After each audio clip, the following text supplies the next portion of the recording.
All right, all right, all right. Let's crack this thing wide open.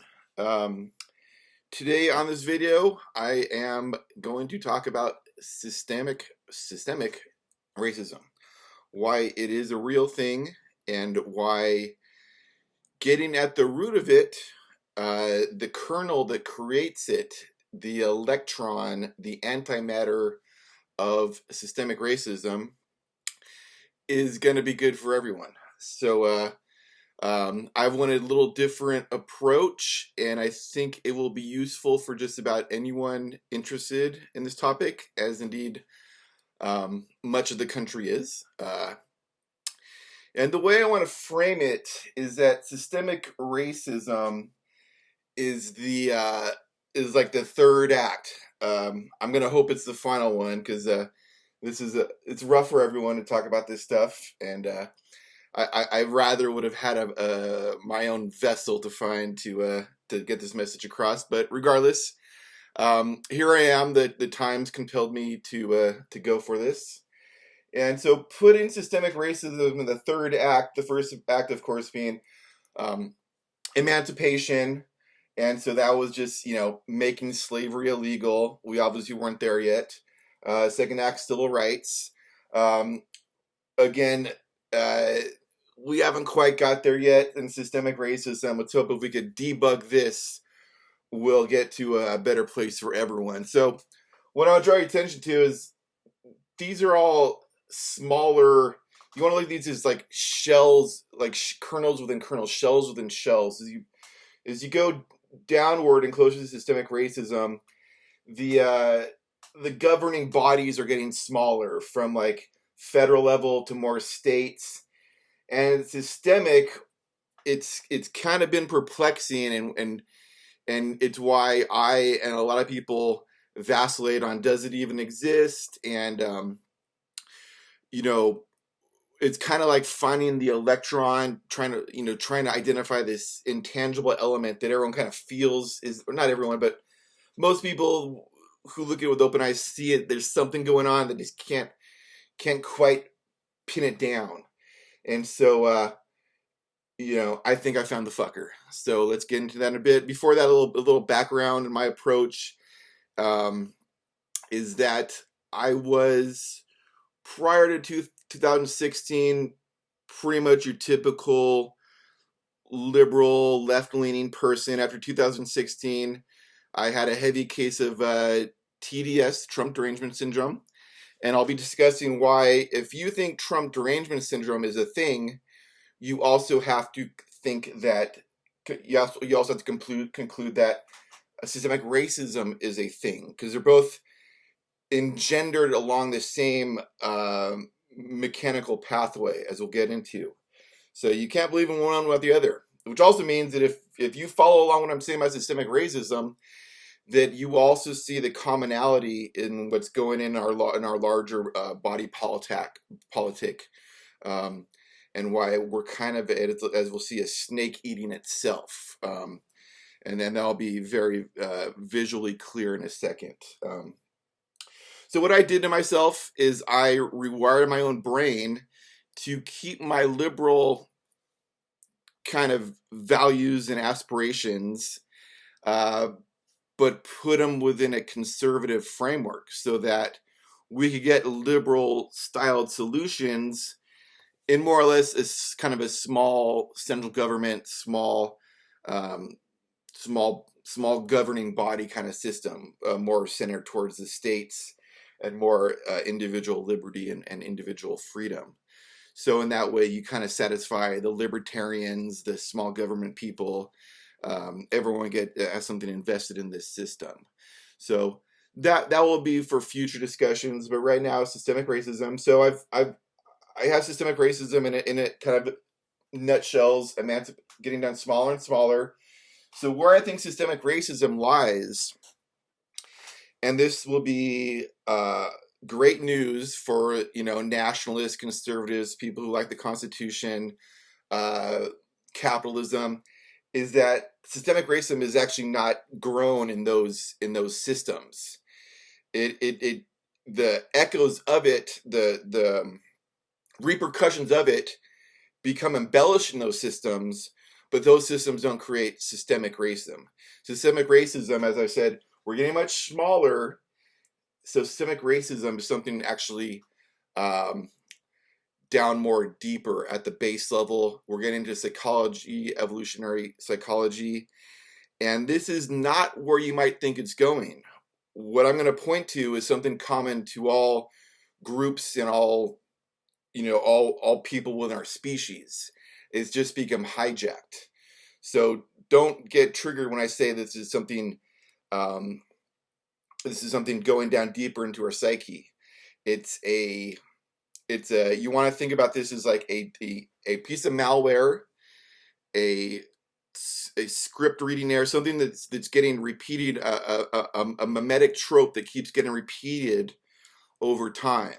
So that's why there's this historical aspect to it as well, because this thing which is in us has always been with us and through history. And so there's been multiple iterations of systemic racism going back through our history. And so that's why, yes, the historic legacy of slavery is part of this narrative, but maybe not in the way that we all thought it was. Okay. So let's get into the kernel of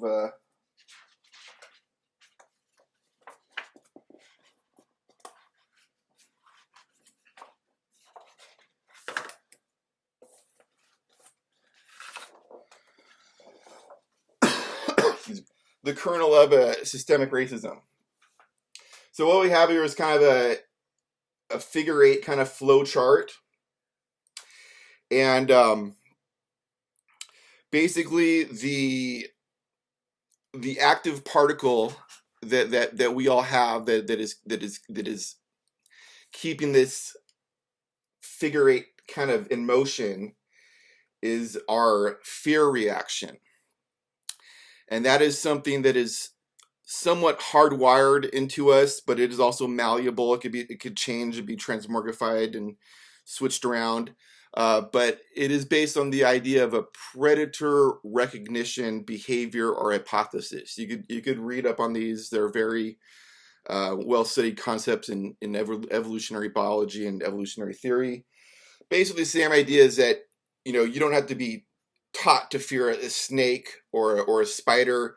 You just respond instinctively. It's hardwired into our brains. So no, I'm not suggesting that white people are hardwired to be fearful of blacks, or that black people are hardwired upon birth to be fearful of whites or cops or whatever. We also have a teachable element in our hardware, I believe, that creates new and novel predatory threats, and then we react accordingly. So this is from a combination of media, our peer group, and experience. I saw it. I heard about it. Maybe I even experienced something that points me in this direction. Now for the black, and so these 3 boxes, and you could put a kind of a glaze of history over them as well too. So there's always the history. I could probably make a 4th box for history. So these 3 boxes, these things don't have to be true. It's what gets put in your brain is the active ingredient. So when Black and Hispanic communities, especially young males, are exposed to media representations or videos of police violence, and then they hear about it from their peers, so that further strengthens the connections, the neural connections, and then maybe you even experience something firsthand. Okay, so this is why you often hear people from the more right and conservative side of the spectrum. They would point into all these stats as saying that police abuse is not there, it's not shown statistically, blah, blah, blah. And I'm not going to get into all that. I'm just saying it doesn't really matter for this thing to keep moving. This is where actually what you feel trumps whatever the data shows, because of the way it hijacks our built-in neural circuitry, our predator recognition. So let me paint a picture. and I bet a lot of blacks and brown and maybe other youths have experienced this, is that maybe you're just out in the neighborhood walking around, going to the liquor store or something, you round a corner, and then you see a cop. This is all an involuntary reaction on your part. Is maybe you avert your gaze, you shift your you kind of shift your body language, and so the cop, who, let's be generous on both sides, let's say the black or brown person completely didn't do any crime or anything, and let's say the cop is not out to go victimize black or brown people. The cop, though, sees that fear response that's been conditioned into the black or brown person. He sees that fear response, and that triggers his training, because they're trained to look for kind of this exact response in people. And so the cop attention is focused on that individual now, who involuntarily showed a fear reaction. That fear reaction from the media, from peers, from experience. Sets in the fear of cops, predator recognition mode, that's hardwired over time. What results is that, and you'll hear this in the exact language of people in these communities, is they feel literally hunted in their own neighborhoods. Like the cops are actually a predator. And that is exactly the wiring, the system that's set up here, where people in these communities are like zebras to the cops. And the cops, again, let's give them the benefit of the doubt. I'm giving everyone the benefit of the doubt here. They may not have went in with that intention to be the predator, but the circumstance of the media, the peer groups, the experience, that all creates this height that ratchets up the level of volatility. And so that could that could go into powerlessness in these communities, because they don't have they can't fix the problem. And then when we see with Floyd and these other, and there were several other cases before it that kind of preceded it, these are like pressure points where the nerve is just touched directly. But what I believe, and I think a lot of people who you talk to in these communities will second this, is that this is these are just outbursts of a more mundane, everyday systemic issue, which I just illustrated right here on this side of the figure 8. So we'll get over here in a second. And so when that happens, when the whole nation's attention is brought to these cases, now they feel let's express how we feel victims, and we feel like we are hunted in our communities, which can spill over to civil unrest and the rioting and the looting and the property to personal property and lives. You also have the possibility of actual separatists splitting off from this swell separatists. Some more of the hardline kind of black nationalists, and even outside groups like the Antifa, that want to capitalize on this anger into their own kind of political gains. So this civil unrests get seen by the larger white culture, and that triggers a fear response in them of blacks and Hispanics, which also may have been taught to them by the media, by various peer messaging groups, and maybe they even had a bad experience with blacks or Latinos, and that all hardwires the fear response in the larger white culture.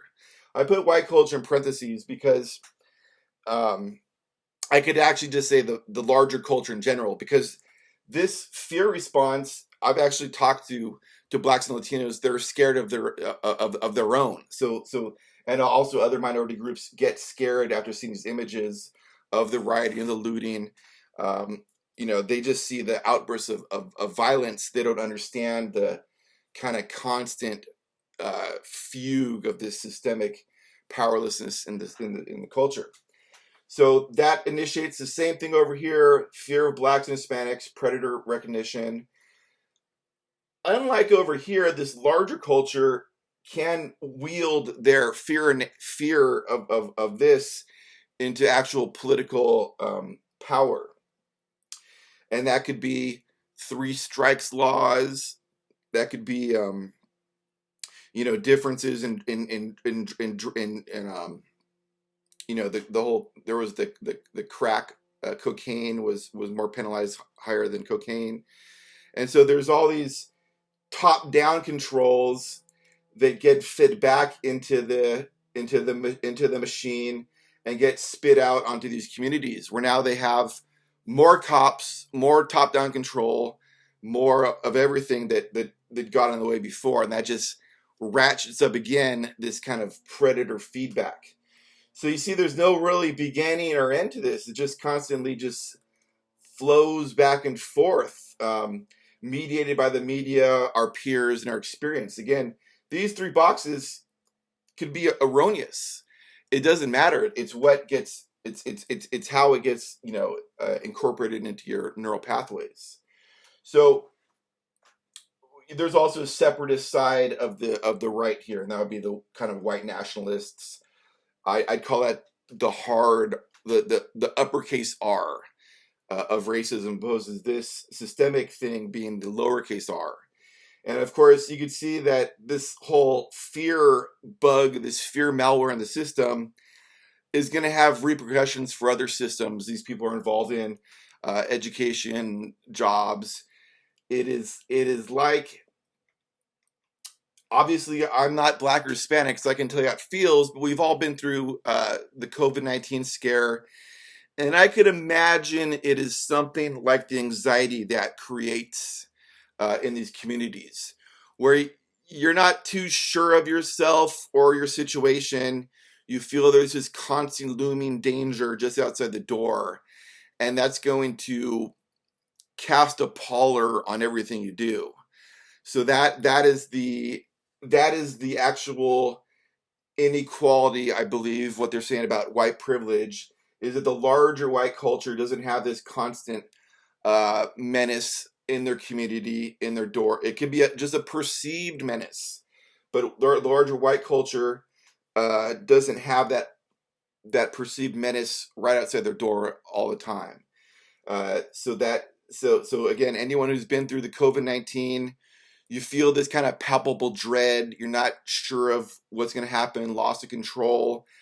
I would say that we're at a point where now everyone who's been that, who's felt that, could have some level of empathy on how these communities feel. And so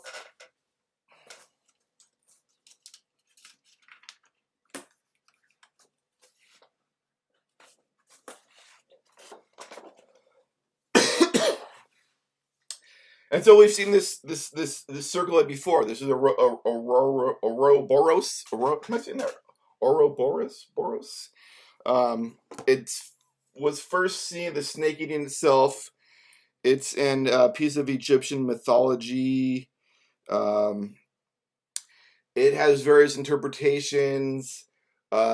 Rebirth, kind of a self-destructive nature, if you will, which is definitely what we were talking about there. Something I forgot to bring up. So the fear of blacks and Hispanics among the larger white culture is often mentioned in passing and in observation from people on this circle, how whites and seem to have this kind of innate fear of them, taught through the media, through peers and experience. The mistake in not allowing, I want to say mistake, but part of the pernicious nature of this systemic little thing we got going here is that part of the problem is that whites can't admit to having an involuntary fear reaction sometimes to blacks and Hispanics because of fear of being labeled racist. So this is a pernicious bug in the system too, is that whites and white dominant culture will never admit or avoid admittance of having any innate fear or fear reaction to blacks and Hispanics. I've felt it. I've got better at it. Part of it was just more experience with blacks and Hispanics, especially blacks. There's not a lot of blacks in the cities I've lived in. But being a bus driver certainly helped. More experience with a different strata of people. But that fear response in the kind of white circle has to be talked about and admitted to fix the whole thing, in my opinion.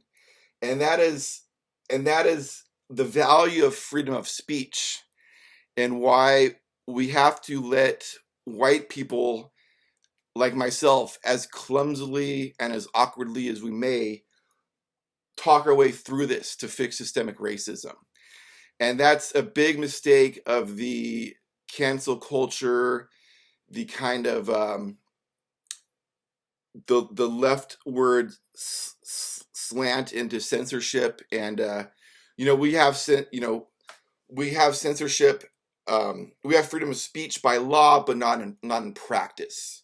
So that really creates another bug in the system, where we have to have white culture come to terms with and admit that maybe through no fault of their own, through this onslaught of media, peers, and experience, you saw it, you heard about it, maybe something even bad happened in your life, and that creates the innate fear, the predator reaction response. So, yeah, freedom of speech should be an absolute. Otherwise, the problem is, if you don't let larger white culture discuss their fear they've been conditioned to have, then the separatists, the white nationalists, can capitalize on that fear and tell them, hey, we know you feel fear too. Come join us, because that fear is natural, but actually it's been taught. It's not a natural fear, it's been taught. So there's that. And finally, and perhaps most controversial for some, but that's okay. Anything that is worth talking about is going to be controversial. Is that for people on the right, Trump fans, deplorables, conservatives in general, they should recognize this same system. It's the one that creates Trump Derangement Syndrome, or you could even say bias against conservatives, especially via Hollywood, academia, various aspects of the media, have became heavily shifted to the left.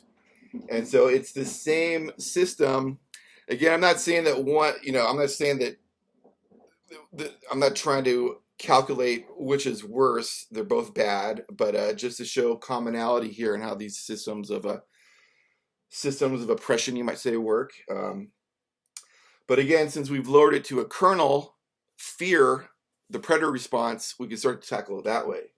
So again, media representation of Trump, of the red states, of the deplorables.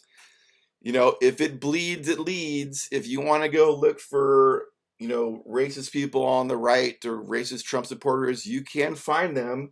That gets hyped up in the media, leads to more fear of Trump and the deplorables. Predator recognition occurs. A certain powerlessness occurs on the left. They reach for censorship, conspiracy theories, confirmation biases. They dive deeper into their echo chambers and political cul-de-sacs.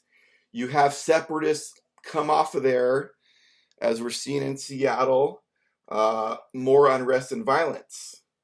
Okay, that also gets fed into the same media machine that the red states, the flyer state overstates, the deplorables get fed. And we saw this in the in the Floyd protests. The left was showing examples of really bad police, draconian military state stuff, and a lot of people on the right were showing pictures of looting and violence against just people they're at the wrong place at the wrong time. So that also gets fed into the red states and the deplorables.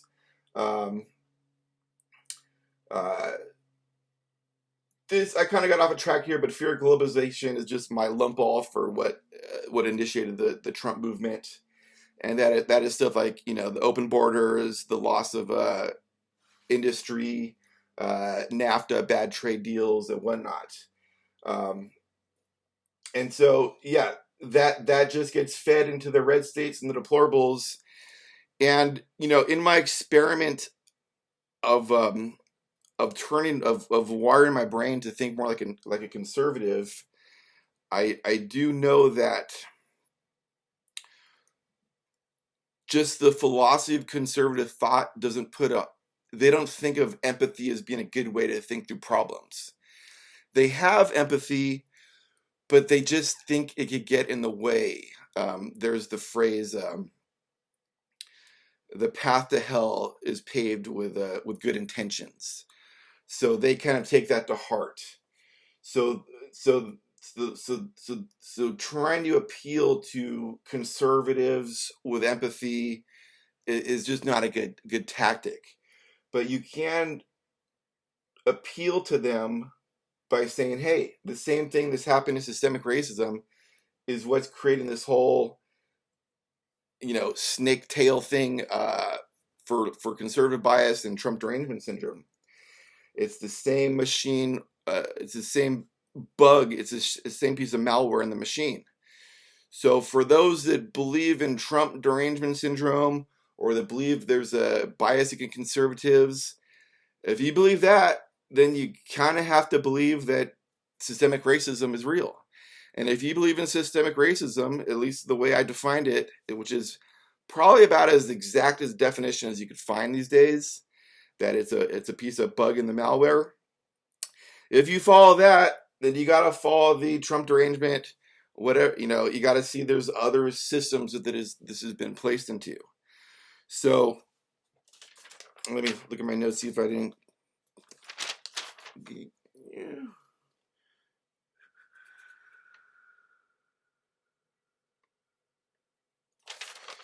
All right, so yeah, that's about it.